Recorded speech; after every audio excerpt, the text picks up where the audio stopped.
So it looks as if the DOJ are deleting files that they accidentally put out in this last file release. There was a file 0468, that showed a bunch of pictures on a desk, and Bone Spurs was in one of those pictures standing beside a bunch of girls with bikinis on. That photo is not a new photo. That photo has been released before. But the DOJ deleted that photo out of the list of files that they released this time, which says to me exactly what I said in my last video about this, that they specifically only released videos and photos and documents that harmed the Democrats, specifically the people that they wanted to target, like Bill Clinton, and they hid or deleted all of the photos with Bone Spurs or the other billionaires that are his buddies that he wanted to protect.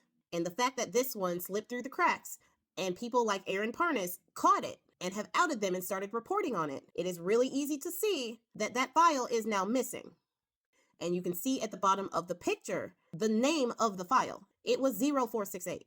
Another thing that has been brought up was that Michael Jackson and photos with Michael Jackson in it have been in these files, along with people like Chris Tucker, Bill Clinton, and Kevin Spacey. Now, I can't speak about Chris Tucker, Bill Clinton, or Kevin Spacey, but even Michael's bodyguard is speaking out against Michael Jackson's involvement. According to Michael Jackson's bodyguard at the time, Michael Jackson met E-Man when Michael Jackson was trying to get a house in Palm Beach. He wanted to be closer to one of his friends. E-Man was selling his home in Palm Beach, so Michael Jackson, his bodyguard, and another bodyguard went to go look at it.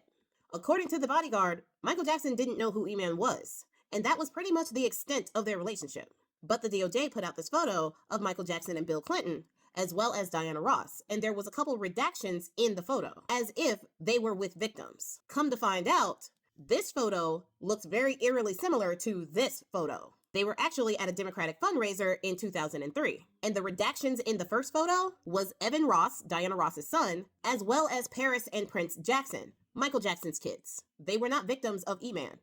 But the DOJ wanted to paint them as victims of E-Man to make Michael Jackson and Bill Clinton look guilty. In my opinion, this is all a humongous ruse to get us to stop looking at Bone Spurs and the other people who they are protecting.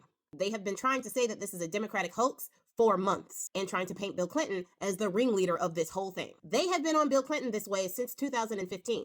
That is entirely how the whole QAnon movement got started in the first place. So this isn't new about Bill Clinton, and they are using the release of these files to try to paint that narrative, which is why they only released some of the files first against federal law, which is why they deleted the file 0468, so that they can say Bone Spurs was never in it at all, even though that is not at all the case when we get the files from the estate. We have also seen that they have redacted names not belonging to the victims, but to the perpetrators. And I pointed out in my last video about this, how they redacted a man's face that was obviously not a victim. All of this is against the federal law, the E-Man Transparency Act. And it is against the court orders where 3 judges overturned their own rulings to allow grand jury testimony. When we got that testimony, 119 pages of grand jury testimony is completely redacted. Every single word is black.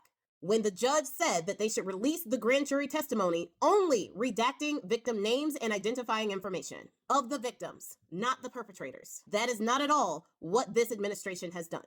They are going all out for a hoax, aren't they? Now, I mentioned in my last video that we didn't get the 302s from the FBI, which are the interviews that the FBI had with victims. However, there is a complaint that was released of a girl named Maria Farmer, who was 14 at the time. She filed a complaint with the FBI saying that E-Man had stolen photos that she had taken in an artistic fashion of her sisters. Her sisters were 12 and 16. E-Man found out about those photos, took those photos, and then tried to get her to take more photos of her sisters. She told the FBI about this in 1996. And from that time on, she was called a liar, and law enforcement didn't do anything about it. According to her, they didn't even take her statement seriously, but they kept it. And it has just come out with the files. Now, being that she has gone almost 30 years being called a liar for what she said E-Man had done, the fact that her report from 1996 is coming out now is vindication for her. So good on her for coming out, and shame on the officials in the FBI that didn't do anything about it when she actually said something in 1996. So many victims, so many survivors could have been saved from their fate had police actually done some freaking police work. There is a deep-rooted problem in the United States when it comes to the essaying and disrespect of women, period. And this case, this whole situation with E-Man is laying that to bear. This is yet another issue that when this country is retaken by decent people, the rooting out of misogyny in this country is going to have to be one of the first things that is done, right next to racism and bigotry. Because the treatment of women in this country, children or otherwise, is appalling and quite frankly pathetic.